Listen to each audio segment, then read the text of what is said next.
আজকে এঁচোড় এসছে বাজার থেকে।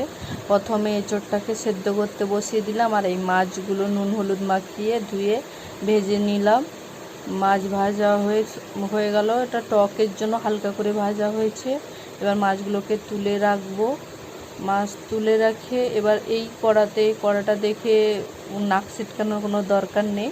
এটা একটা লোহার কড়া। এবার এতে ভাজাভুজিটা কম তেলেই হয়, সেই জন্য এবার সে টক বসিয়ে দিলাম। শুকনো লঙ্কা ফোড়ন টোড়ন দিয়ে ঢ্যাঁড়স আর আম দিয়ে, ঢ্যাঁড়সটা দিয়ে কাঁচা আমের টকটা করব। নুন হলুদ দিয়ে দিয়েছি। এবার রাইটা বেটে নিব। এটা ভাজাভাজি হয়ে গেলে রাইটা বেটে নিব। রাই বাটা হয়ে গেলে দিয়ে টককে দিয়ে দেব। এবার সে টক হতে থাকবে। এবার সে আমার এঁচোড় ভাজা হয়ে গেছে। এঁচোড় আর আলুটা সেদ্ধ করে নিয়েছি, হালকা ভেজে নিলাম। এপাশে আর একটা মেনু করে ফেলবো। টক চলছে এক পাশে, আর এক পাশে মেনুটা হচ্ছে আলু বেগুন টেগুন দিয়ে মাছের তেলের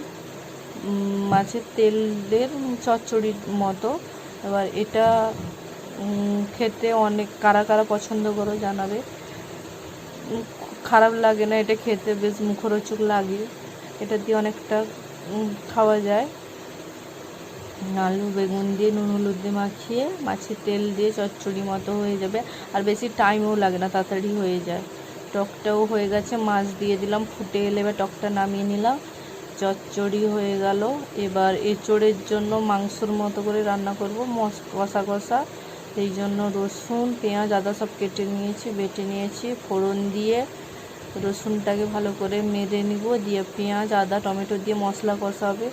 এই মশলা কষাটা হয়ে গেলে মাছের মাথা দিয়ে এঁচোড় দিয়ে ভালো করে মাখিয়ে নিয়ে জল দিয়ে ফুটিয়ে নিব। এবার ফুটিয়ে নিলেই রেডি। এবার এঁচোড়ের তরকারি দিয়ে আজকে আমার দুপুরের রান্না কমপ্লিট। 3টে মেনু।